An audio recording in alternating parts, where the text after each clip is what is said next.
3 days had passed since the human delegation walked out of the Galactic Council chamber. 3 days since every human in alien space received the order to come home. 3 days since the galaxy began to discover just how much they had depended on human expertise. On Volan Prime, the largest hospital in the capital city, was in complete chaos. Dr. Park Sun had been the head of emergency medicine for 20 years. She had trained hundreds of Volan doctors and nurses in human medical techniques.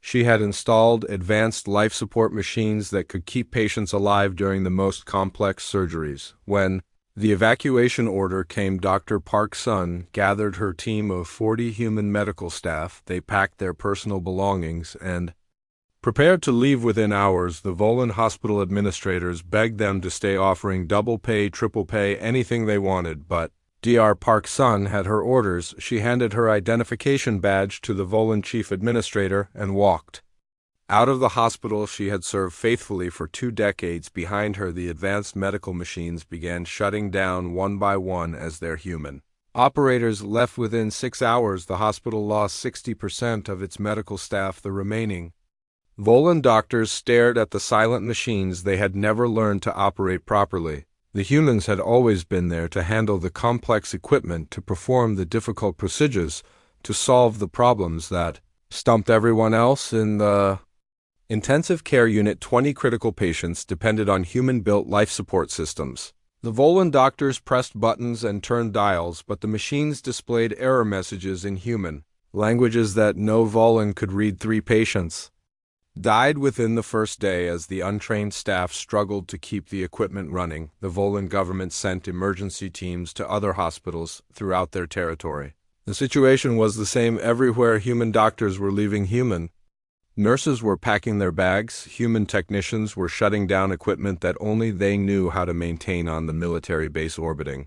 Crash Prime Chief Engineer Kim Do was supervising the final departure of his maintenance crew. Kim Do had spent 15 years keeping the Crash fleet operational. He had designed custom repair systems that could fix ships in space without returning to port. He had trained Crash mechanics to maintain their older vessels, but the newest ships with the most advanced technology required human expertise. The Crash admiral watched helplessly as Kim Do powered down the main shipyard facilities, the massive repair bays that could service the largest Crash warships fell silent. The automated systems that built replacement parts stopped working. The quality control systems that ensured every component met military standards shut down within hours. The Crash discovered that their most powerful warships were nothing more than floating metal without human maintenance. The quantum drive systems required daily calibration by human engineers. The weapon systems needed constant adjustment by human technicians. The shield generators depended on human-built power regulators that no Crash understood. Admiral Vex clicked his mandibles in frustration as he watched his fleet become useless scrap metal floating in space. The humans had not sabotaged anything. They had simply stopped doing the work they had been doing for free for decades across the galaxy. Trade routes that had operated smoothly for generations suddenly became dangerous and unprofitable. Human merchants had not just been traders. They had been the guides who knew every safe passage through asteroid fields and nebulous storms. They had negotiated with pirate gangs to keep trade routes open. They had established fuel stations and supply depots on worlds other species considered too risky. Captain Yoon Soo commanded a human trading vessel that had serviced the Outer Rim colonies. For 12 years, she knew every pirate captain, every smuggler hideout, every dangerous shortcut through the deadly radiation storms that surrounded the Rim worlds. When the evacuation order came, she gathered her crew and prepared to leave the alien colonies in the Outer Rim. Panicked when they heard the human traders were leaving. These worlds depended on regular supply runs for everything from medical supplies to food to basic machinery. The human traders had been willing to risk the dangerous journey because they understood that isolated colonies needed help. Without human traders, the Outer Rim colonies were cut off from the rest of the galaxy. Other alien species considered the Rim worlds too dangerous or too unprofitable to service.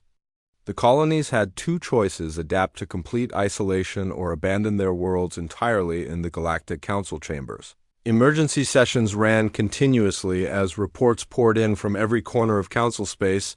The Volan delegation reported Hospital systems failing throughout their territory. The Kresh military command admitted they had lost operational control of half their fleet. Smaller species reported even worse problems.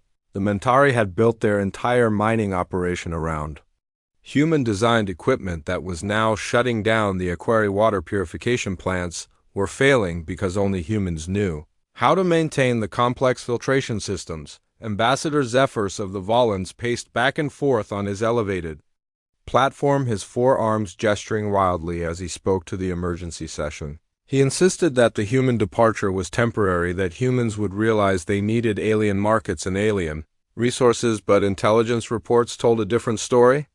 Human colonies were not struggling without alien trade. They had been quietly building their own supply networks, their own manufacturing facilities, their own everything, while still serving the Council faithfully. The humans had been preparing for independence while no one was paying attention. The reports from human space showed colonies expanding rather than contracting. Human ships were making contact with previously unknown species in unexplored regions. The humans were discovering new worlds, new resources, new trading partners who had never heard of the Galactic Council. On New Sol, the largest human colony outside Earth, Space Governor Yoon Ha was meeting with representatives from something called the Stellar Federation. This was a group of younger species that had been ignored by the Galactic Council because they were considered too primitive or too isolated to be useful. The Federation delegates were impressed by human technology and human fairness. They had heard stories from refugees about how humans treated alien patients in their hospitals, how humans shared their knowledge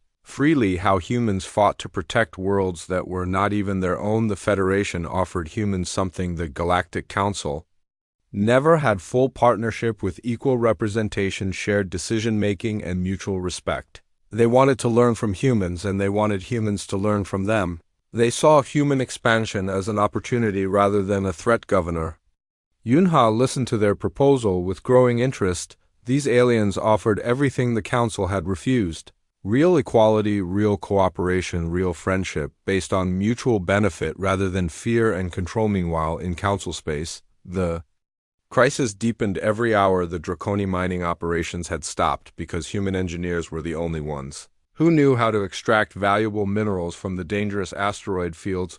The Boldarian manufacturing plants were shutting down because human technicians maintained all the complex machinery. 3 major colonies declared independence from their home governments, unable to maintain basic services without human support. The colonial governments begged the humans to stay, offering them anything they wanted, but the humans had already received their orders. The Kresh military lost an entire sector to pirate attacks because their ships could not be repaired without human maintenance. The pirates had captured the sector in less than 2 days, facing no organized resistance from the broken Kresh fleet. The Volan economy crashed as their advanced manufacturing ground to a halt. Human engineers had designed and maintained the robotic factories that produced everything from personal electronics to spacecraft components. Without human oversight, the factories produced defective goods or stopped working entirely. In the Council chambers, the emergency sessions grew more desperate as delegates realized the scope of the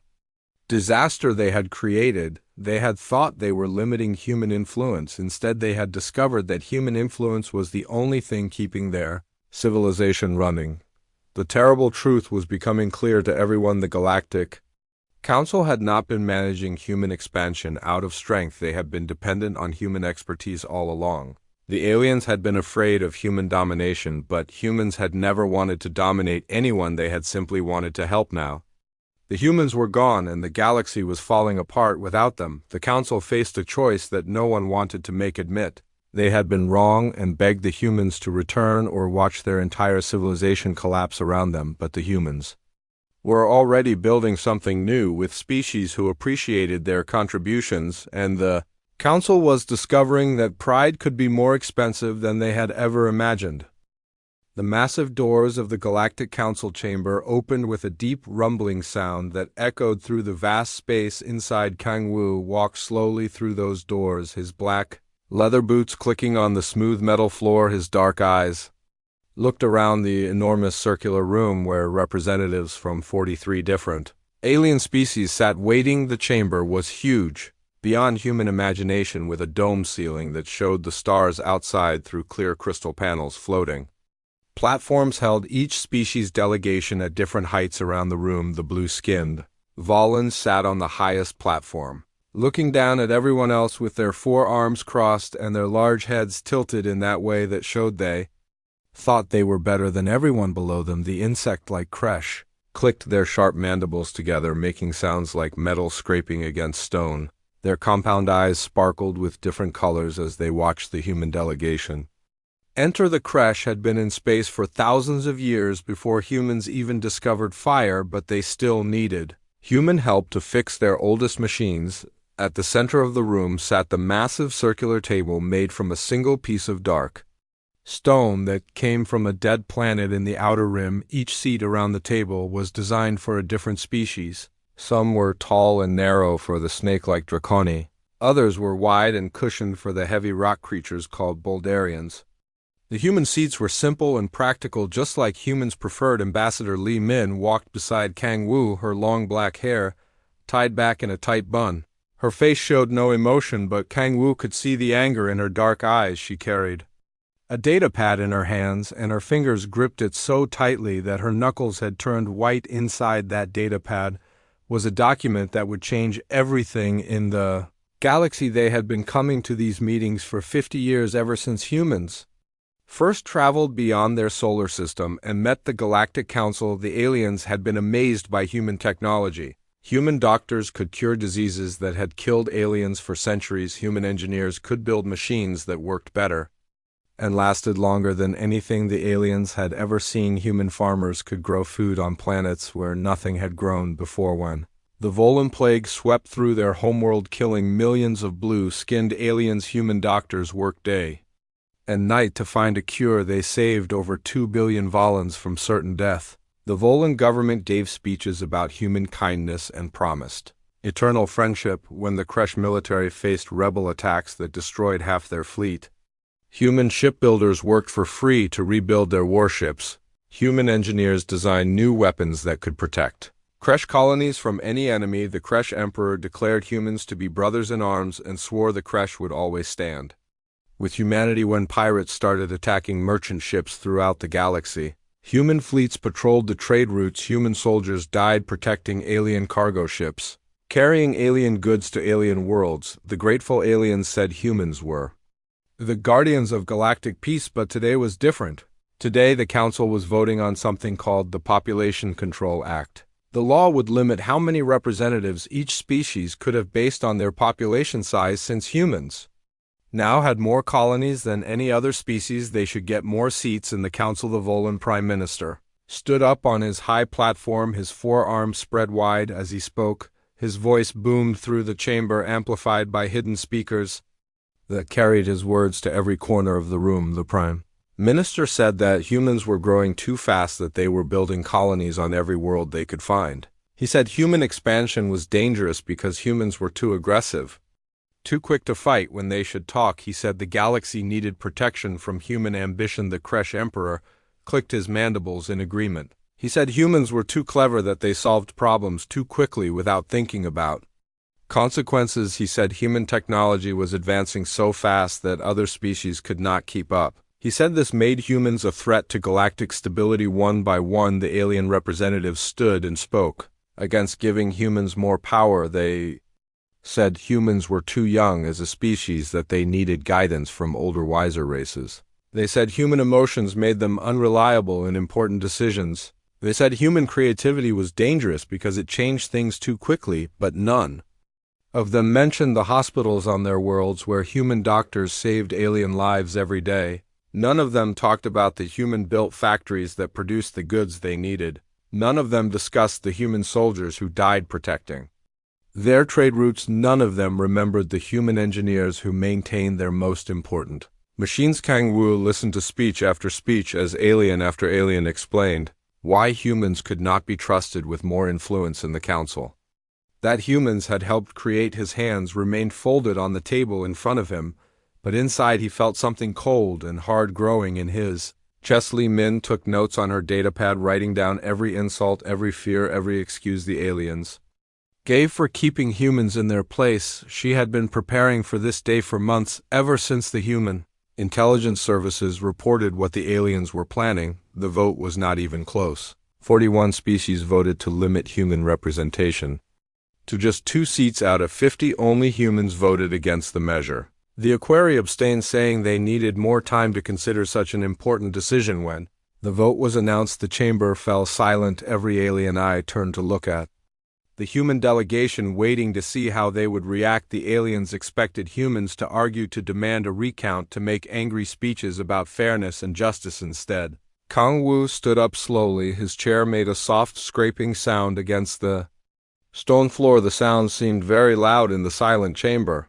He looked around the room, making eye contact with as many alien representatives as he could see. His voice was calm and steady when he spoke. He did not shout or sound angry. He simply stated facts in the same tone he might use to discuss the weather. He reminded them about the Volan plague and how human doctors had worked without sleep for weeks to save alien lives. He talked about the Kresh rebellion and how human ships had fought and died to protect Kresh civilians. He mentioned the pirate wars and how human fleets still patrolled trade routes that other species were afraid to enter. He listed the human-built hospitals on alien worlds, the human-designed factories that produced alien goods, the human-trained technicians who kept alien machines running. He talked about human colonies that grew food and sent it to alien worlds, where the soil was too poor to support local crops. Then he said something that made every alien in the chamber shift uncomfortably in their seats. He said that for 50 years humans had been junior partners in a council they had helped build and strengthen. He said humans had accepted this because they believed in cooperation and mutual benefit, but today the council had made its position clear. The aliens saw human success as a threat, human growth as a danger, human willingness to help as something that needed to be controlled, and limitedly. Min stood up beside him and activated her datapad. Across the galaxy, on every human colony and outpost and space station, the same message appeared on every screen. Every human diplomat, every human doctor, every human engineer, every human teacher, every human farmer, every human soldier serving alien worlds received the same simple order: come home, we are done. The message was signed by the human colonial authority and carried the official seal of Earth itself. It was not a request or a suggestion, it was a direct command from the human government to every human citizen living and working in alien space. Kang Wu and Li Min walked toward the chamber doors. The aliens sat in stunned silence, watching them leave. No one tried to stop them. No one called out asking them to reconsider. The aliens had gotten exactly what they voted for. As the doors closed behind the human delegation, the chamber remained silent for a long moment. Then the arguments began. Some aliens said this was what they wanted, that humans leaving would solve their problems. Others worried about what would happen to the human-built systems that kept their worlds running, but it was too late. The humans were already gone and they were not coming back. 2 weeks had passed since the humans walked out of the Galactic Council, and the situation was getting worse with every passing day. Entire star systems were reporting critical shortages that threatened millions of lives. The Volan medical system was collapsing as more hospitals shut down their most advanced departments. The Kresh military could not maintain basic patrol routes as their ships broke down one after another. In the emergency council chamber, Prime Minister Rexus of the Draconi stood before the assembled delegates, his rock-like skin showing stress fractures that appeared when his species faced extreme pressure. His deep voice echoed through the mostly empty chamber as he spoke to representatives from the 12 species that still maintained any real government control. The chamber looked different now. Many of the floating platforms were empty as smaller species had lost the ability to maintain their delegations. Some governments had collapsed entirely when their human-supported infrastructure failed. Others had recalled their ambassadors to deal with crisis situations at home. Prime Minister Rexus spread his massive stone arms wide as he addressed the remaining delegates. He said what everyone already knew, but no one wanted to admit out loud. The galaxy was falling apart without the humans, and they needed them back more than they had ever needed anything in their long histories. Ambassador Zephyrs of the Volans still insisted that humans would return On their own, he stood on his platform waving his four arms as he spoke about human dependence on alien markets and alien resources. He said humans were probably struggling without access to council-controlled trade routes and mining rights, but intelligence reports from the border regions told a completely different story. Human colonies were not just surviving without the council, they were expanding faster than ever before human ships were exploring regions of space that council species had never even mapped. They were making contact with dozens of new species and forming alliances that completely bypassed council authority. The most disturbing reports came from human space itself. Council spies who had managed to remain in human territory sent back information that shocked even the most optimistic delegates. Human colonies were thriving beyond anything they had achieved while serving the council on. New Seoul Governor Yoon Ha was signing formal alliance agreements with something called the Stellar Federation. This organization included 15 species that had been completely unknown to the council. Some of these new allies possessed technologies that seemed decades ahead of anything in council space. The Federation had offered humans something the council never could: true partnership based on mutual respect and shared benefits. Every member species in the Federation had equal voting rights regardless of their population size or military strength. Decisions were made by consensus rather than by the largest or oldest species dominating everyone else's intelligence. Reports showed that human scientists were working alongside Federation researchers to develop new technologies that solved problems the Council had considered impossible. Advanced medical treatments that could cure genetic diseases faster than light, communication systems that worked across galactic distances, energy sources that were clean and practically unlimited. The humans were not struggling without Council resources. They were discovering that they had never needed Council resources in the first place. Everything the Council had claimed to provide to humans: markets, resources, protection, technology. Humans were finding better alternatives through their new partnerships. Meanwhile, in Council space, the crisis was reaching catastrophic levels. The Volan homeworld was now under complete medical quarantine as diseases that had been eliminated decades ago began spreading again. Without human doctors and human medical technology, the Volans were reverting to treatments that had been obsolete for generations. The Kresh Imperium had lost control of over half their territory as their broken military could not maintain order. Pirates and rebels were taking over entire systems that had been peaceful and prosperous for centuries. The Kresh Emperor was facing rebellion on his own homeworld, as citizens blamed the government for driving away the humans who had protected them. Three major Volan colonies had declared independence from their homeworld government, unable to maintain basic services without human support. These colonies were sending desperate messages to human space, begging for medical assistance and offering anything they had in exchange for help. The Draconi mining operations had completely shut down, leaving millions of workers unemployed and entire worlds economically devastated. The asteroid mining facilities that had made the Draconi wealthy were now floating derelicts because only human engineers had known how to operate the complex extraction equipment in the dangerous radiation environment. Smaller species were facing even worse situations. The Montari manufacturing centers had stopped producing goods, leaving their population without basic necessities. The Aquari water purification systems were failing, threatening their ocean worlds with environmental collapse. The Boldarian food production facilities were breaking down, causing famine on worlds that had been prosperous just weeks before. In the Council chambers, desperate measures were being discussed and rejected as quickly as they were proposed. Some delegates suggested offering humans massive payments to return, but humans had shown no interest in Council currency, which was losing value as Council economies collapsed. Others proposed threatening human colonies with military action, but this idea was abandoned when military commanders admitted they could not maintain their fleets long enough to reach human space. The same human engineers who had kept their ships running were now working for the Federation. The most desperate proposal came from the Aquari delegate, who suggested surrendering completely and asking to join the Stellar Federation as junior members. This suggestion caused outrage from the older species, who could not accept the idea of asking for help from the humans they had rejected. But privately, many delegates were beginning to consider options they would never have imagined before the Federation was clearly becoming the dominant power in the galaxy, while the Council controlled less territory with each passing day. Some Council members were secretly sending envoys to human space to explore the possibility of separate peace agreements. These secret negotiations revealed just how much the situation had changed. Human representatives were polite but firm. They were not interested in reforming the old system. They were building something new with partners who shared their values of cooperation and mutual respect.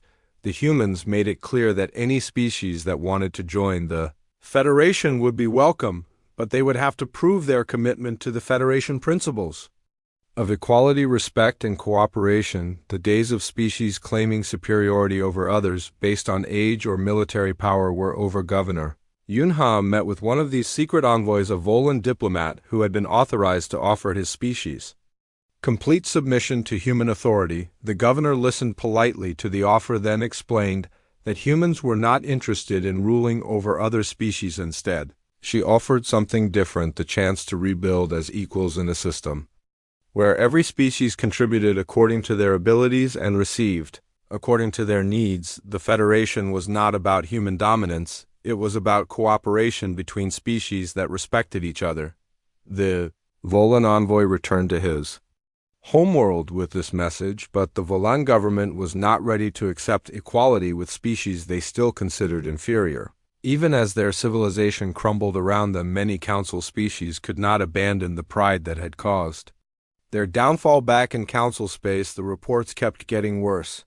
Every day brought news of more systems falling to chaos, more colonies declaring independence, more essential services shutting down. The council was discovering that their entire civilization had been built on human expertise, and without humans they had nothing. The most painful realization was that humans had never wanted to dominate the council. They had simply wanted to be treated as equals. But the council had been so afraid of human success that they had destroyed the partnership that kept their entire galaxy functioning. Now, the humans were building something better with species that appreciated their contributions, and the council was facing the consequences of choosing fear over friendship.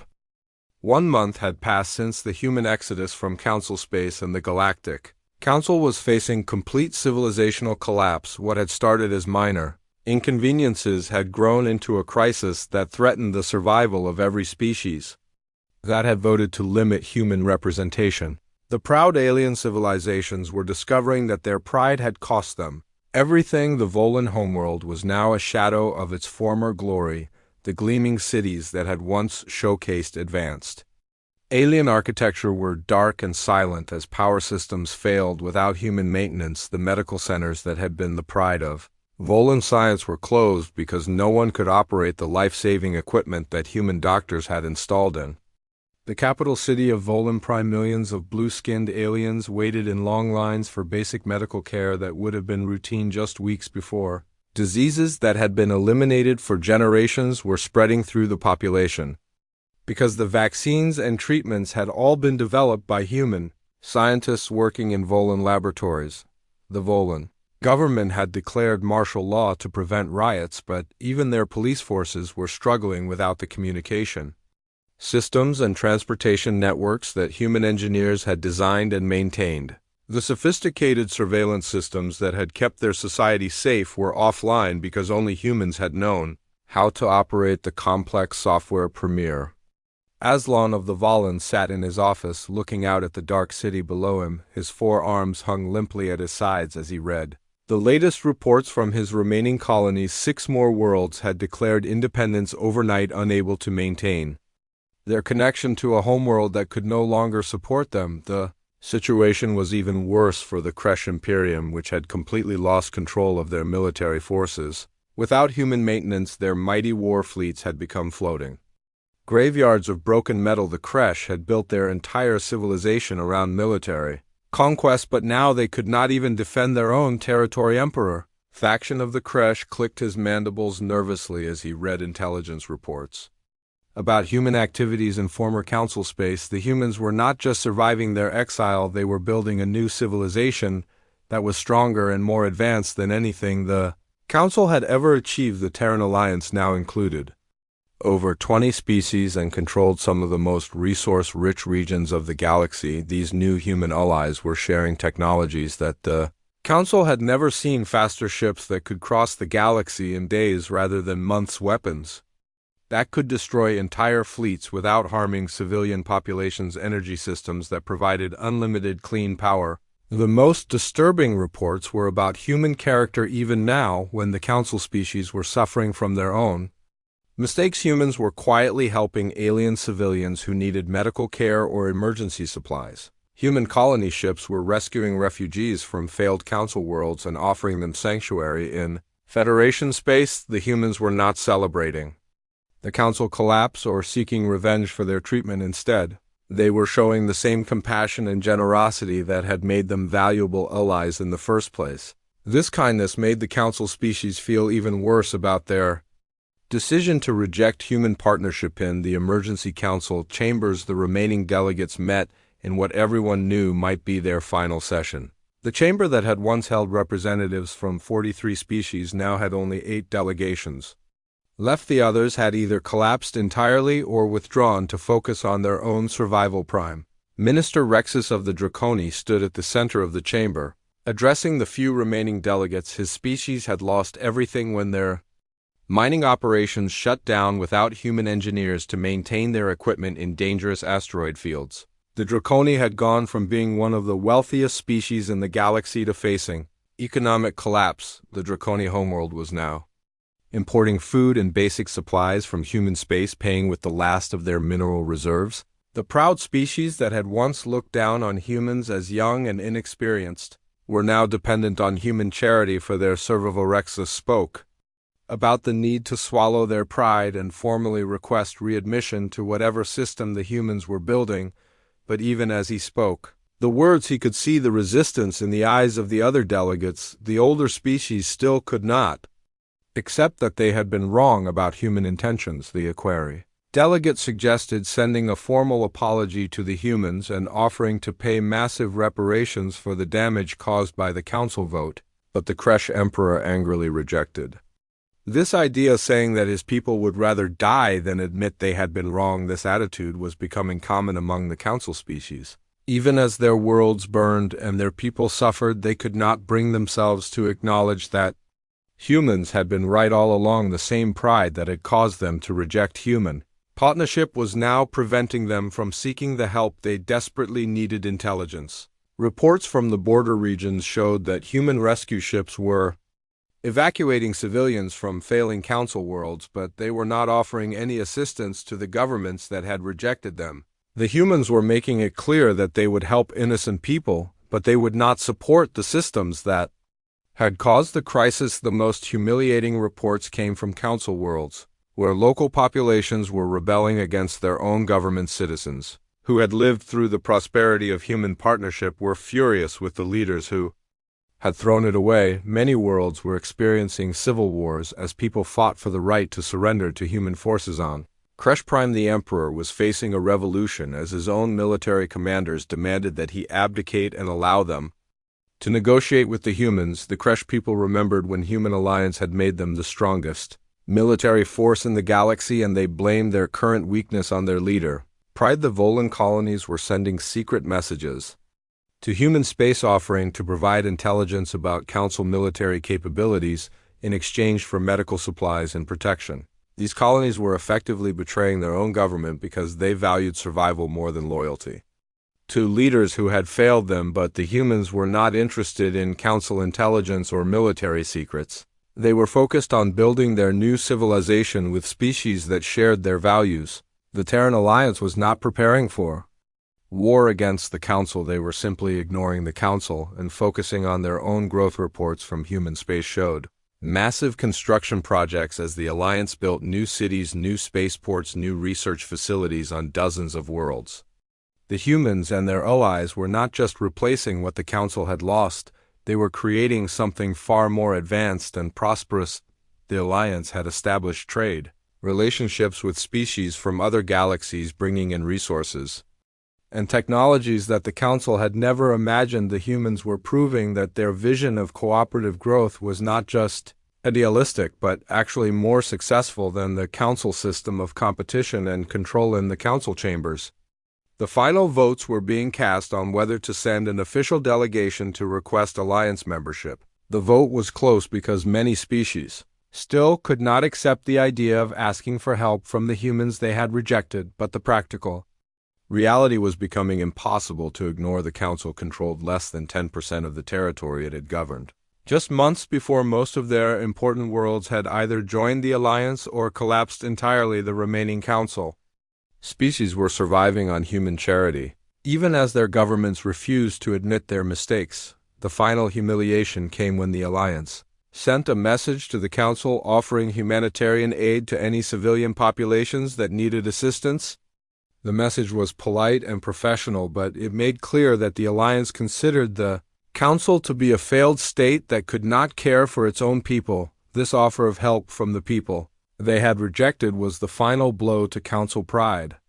The humans were not gloating or demanding apologies. They were simply doing what they had always done, helping people who needed help, even when those people had treated them badly. The council species were learning that the humans had never been interested in domination or control. They had simply wanted to be treated with respect and given a fair voice in the decisions that affected their people. The council had destroyed the partnership because they feared human success, and now they were paying the price for their fear. As the emergency session ended, the remaining delegates knew that their civilization was finished. The Galactic Council had fallen not because of war or disaster, but because they had chosen pride over partnership and fear over friendship.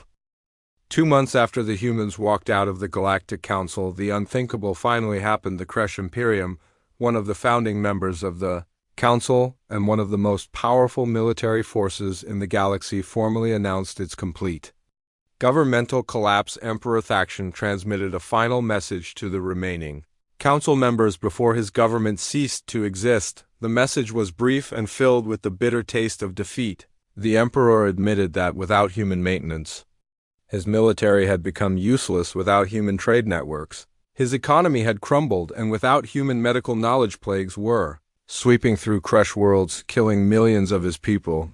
The Kresh homeworld was in chaos as different military factions fought for control of the remaining resources. The once mighty imperium that had conquered dozens of worlds was now a collection of warring tribes, fighting over the scraps of their former glory. The news of Kresh collapse hit the remaining council members like a meteor strike. If the powerful Kresh, with their ancient military traditions and vast fleets, could fall so quickly, what hope did any of them have? The psychological impact was devastating because the Kresh had always been seen as the strongest, most resilient species in the council. Ambassador Showmin of the Terran Alliance stood at the edge of council space, watching the steady stream of refugee ships fleeing the chaos. The human military had established refugee processing centers on several border worlds to handle the massive exodus of civilians from collapsing council territories. The orders from Alliance Command were clear: provide humanitarian aid to any civilian in need, regardless of their species or political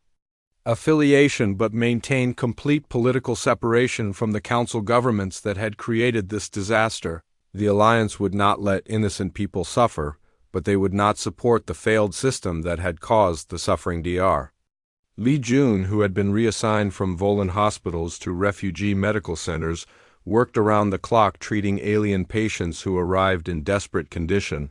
Many of these aliens had never seen human medical technology before and were amazed by treatments that seemed like miracles compared to their failing healthcare systems. The refugees told stories that painted a picture of complete civilizational breakdown across council space cities without power because the human engineers who maintained the power grids had left factories producing defective goods because human quality control specialists were gone, transportation systems failing because human logistics coordinators had returned home. But the most telling stories were about the alien governments that were still refusing to admit their mistakes. Even as their worlds burned around them, many council leaders were blaming the humans for being vindictive and cruel rather than accepting responsibility for their own decisions. Ambassador Cho Min received daily reports about council activities from Alliance intelligence services. These reports showed that the Council was requesting formal negotiations offering humans 20 seats out of 50 in the reformed government structure, 20 seats for the species that had been doing most of the work that kept galactic civilization functioning. 20 seats in a council that now represented maybe half the territory it had controlled just months before they. Offer was almost insulting in its inadequacy. The truth was that the Terran Alliance had grown far beyond anything the Council had ever been. 30 species now belonged to the Alliance, controlling the richest, most strategic regions of known space.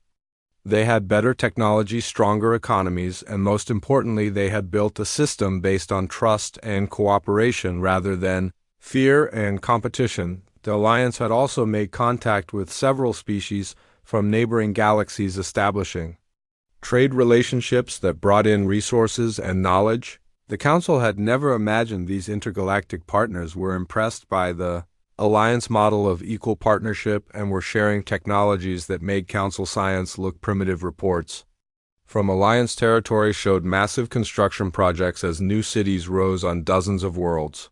Advanced manufacturing centers were producing goods that surpassed anything the Council had ever made. Research facilities were developing technologies that solved problems the Council had considered impossible. Alliance was not just replacing what the Council had lost, they were creating something far more advanced and prosperous. The cooperative model was proving to be more efficient than the competitive system the Council had used for centuries. Meanwhile, in the ruins of Council space, more governments were collapsing every week. The Volan government had lost control of all but 3 of their original 15 worlds. The Draconi were facing civil war as different factions fought over the remaining mining rights. The smaller species were either seeking Alliance membership or simply disappearing as their populations fled to more stable regions. The most painful reports for the Council leadership were about their own people who were abandoning the failing governments to seek refuge in Alliance space. Millions of Volan civilians were requesting political asylum in human territory, saying they no longer trusted their own government to protect them. These refugees were being welcomed by the Alliance and given opportunities to contribute to the new civilization. Many former Council citizens were finding better lives in Alliance space than they had ever had under their original governments. The Alliance was proving that the cooperative model worked better for everyone involved. Ambassador Cho Min met with refugee leaders who had established informal governments in exile. These aliens were organizing their people to eventually request formal Alliance membership when their numbers and stability met the requirements for new member species. The Alliance had strict requirements for membership, including democratic governance, respect for individual rights, commitment to cooperative problem-solving, and willingness to contribute to the common defense. These requirements were designed to ensure that new members shared the values that made the Alliance successful. Former Council species were discovering that meeting these requirements meant abandoning the hierarchical systems that had defined their civilizations for centuries. They had to learn to make decisions through consensus rather than through dominance by the strongest or oldest faction. This transformation was difficult for species that had been raised to believe in their own superiority, but the refugees were motivated by the obvious success of the Alliance model. They could see that cooperation produced better results than competition, and they were willing to change their ways to be part of something better. The final irony came when the Alliance made contact with a previously unknown species called the Nexari, who possessed technology that could revolutionize space travel. The Nexari had been watching galactic politics for decades and had decided to only deal with governments that demonstrated fairness and reliability. The Nexari had heard about the Council treatment of humans and had decided that the Council was not trustworthy. The Alliance reputation for keeping promises and treating partners fairly had impressed them enough to offer exclusive trading rights for their advanced technology. This meant that the Alliance would soon have access to transportation systems that could move fleets across the galaxy in hours rather than days, while the Council remnants were still struggling to maintain basic interplanetary travel. The technological gap between the Alliance and the Council was becoming impossible to bridge in the abandoned Council chambers where only a few delegates still met irregularly. The reality of their situation was finally becoming clear. They had not just lost the humans They had lost the future of their entire civilization. The humans had not sought revenge or tried to destroy the council. They had simply walked away and built something better. The council had destroyed itself through its own fear and pride, while the humans had moved on to create a new kind of galactic civilization. Based on the principles the council had rejected, the remaining council delegates faced a choice that no one wanted to make. They could continue to pretend they still had a functioning government while their people suffered, or they could swallow their pride and ask to join the civilization they had rejected. But for many of the council species, that choice had already been made by their people, who were voting with their feet by fleeing to Alliance space where they could build better lives. The council governments were becoming irrelevant as their populations abandoned them for the promise of something better. The humans had proven that sometimes the best response to rejection is not to fight back, but to prove your worth by building something so much better that everyone can see what they gave up. 6 months had passed since humans walked out of the Galactic Council, and the galaxy had been completely transformed. What remained of the once mighty council now controlled less than a quarter of their original territory, while the rest had either joined the Terran Alliance or declared independence to seek better partnerships with species that actually valued cooperation. In the ruins of the council chambers, only 12 species maintained any pretense of government representation. The massive chamber that had once buzzed with the voices of 43 different species now echoed with emptiness. Most of the floating platforms were dark and unused, their control systems shut down because there were no longer enough delegates to justify maintaining them. Prime Minister Rexus of the Draconi looked around at the empty seats and felt the crushing weight of his civilization's greatest mistake. He had been one of the voices arguing for human limitation, believing that restricting human influence would protect the older species from being overshadowed by human success. Now, his own people were starving as their mining operations remained shut down. The Draconi homeworld that had once been wealthy beyond measure was importing basic food supplies from human space and paying with the last of their strategic mineral reserves. The irony was bitter. The humans had never wanted to overshadow anyone. They had simply wanted to be treated as equals and given a fair voice in decisions that affected their people. But the council had been so threatened by human competence that they had destroyed the very partnership that had made their civilization prosperous. Ambassador Zephyrs of the Volans sat slumped on his platform, his arms hanging lifelessly as he read the latest casualty reports from his homeworld. 3 million Volans had died from diseases that could have been easily treated if human doctors had still been available. The medical knowledge that could have saved them was now being used to help Alliance citizens and refugees, while the Volan government that had rejected human partnership watched their people suffer. The final humiliation had come in a message from the Alliance offering the remaining council species a chance to surrender peacefully and join the Alliance as equal members, not as conquered territories, but as partners who had learned from their mistakes and were ready to embrace cooperation over competition. Equal members. The words stung because they represented exactly what the humans had wanted all along. The council had fought to prevent human equality, and now the humans were offering that same equality to the species that had rejected them. President Nam Ki of the Terran Alliance stood in the government complex on Terra Nova, the gleaming capital world of the new galactic civilization. Around her rose buildings that showcased the best of what cooperative engineering could accomplish, structures designed by human architects and built with technologies shared by dozens of member species. The Alliance had grown to include 37 different species, each contributing their unique knowledge and abilities to the common good. The Zephyrian Republic had brought advanced biotechnology that was revolutionizing medicine. The Crystal Collective had shared mineral processing techniques that made manufacturing incredibly efficient. The Starweaver clans had contributed artistic traditions that made Alliance cities beautiful as well as functional. Every member species had full democratic representation in the Alliance government, regardless of their population size or military strength. Decisions were made through consensus building rather than through dominance by the strongest faction. This system was slower than the old council method, but it produced solutions that everyone could support. The Alliance had also established relationships with species from other galaxies, bringing in perspectives and technologies that expanded their understanding of what was possible. These intergalactic partners were impressed by the Alliance commitment to equality and mutual respect. Her office president Nam Ki was meeting with the latest group of species seeking Alliance membership. The delegation included refugees from former Council space as well as newly discovered species that had been contacted by Alliance exploration teams. The application process was straightforward but demanding full democratic governance with respect for individual rights, commitment to peaceful resolution of disputes, willingness to share knowledge and resources for the common good, dedication to mutual defense against external threats.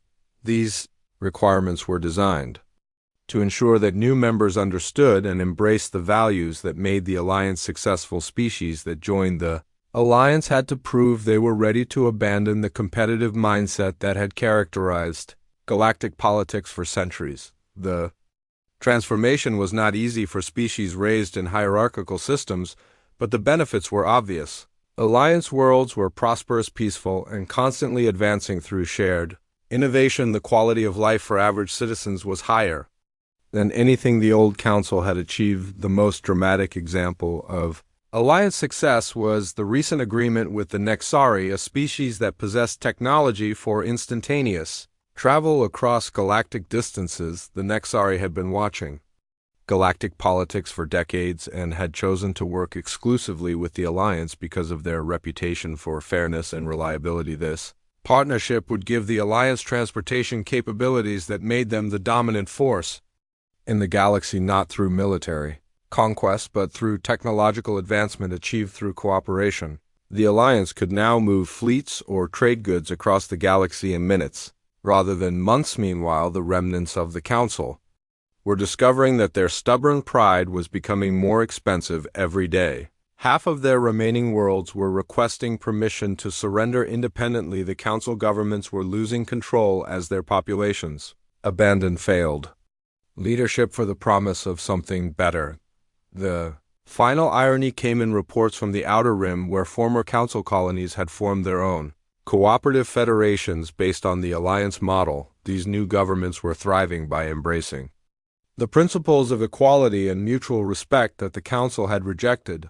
The galaxy was reorganizing itself around the values that humans had always represented: cooperation instead of competition, inclusion instead of exclusion, shared prosperity instead of zero-sum thinking. The Council had feared that human influence would change their galaxy, and they had been right, but the change was far better than what they had tried to preserve. On Terra Nova, President Nam Ki signed the final agreement, establishing the Intergalactic Cooperative Network, a partnership between the Terran Alliance and similar cooperative governments in neighboring galaxies.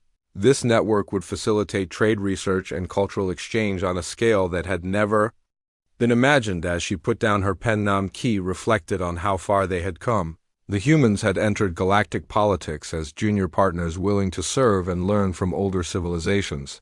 They had been rejected for being too successful, too innovative, too willing to help others, but that rejection had freed them to build something better.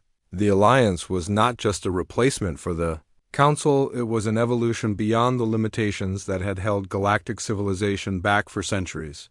The Council species had gotten exactly what they asked for: a galaxy without human dominance. But they had discovered that humans had never wanted to dominate anyone. They had simply wanted to be part of something greater than themselves. Now the humans were building that greater civilization with partners who shared their vision, while the Council species watched from the outside, realizing too late that they had rejected not just human partnership, but the future itself. The galaxy belonged to those who chose cooperation over competition, inclusion over exclusion, hope over fear. The humans had walked out when they were not wanted and had created a new world where everyone who shared their values was welcome. The Council panic had come too late. The humans were not coming back because they no longer needed to. The future belonged to the Alliance, and that future was brighter than anything the old galaxy had ever imagined.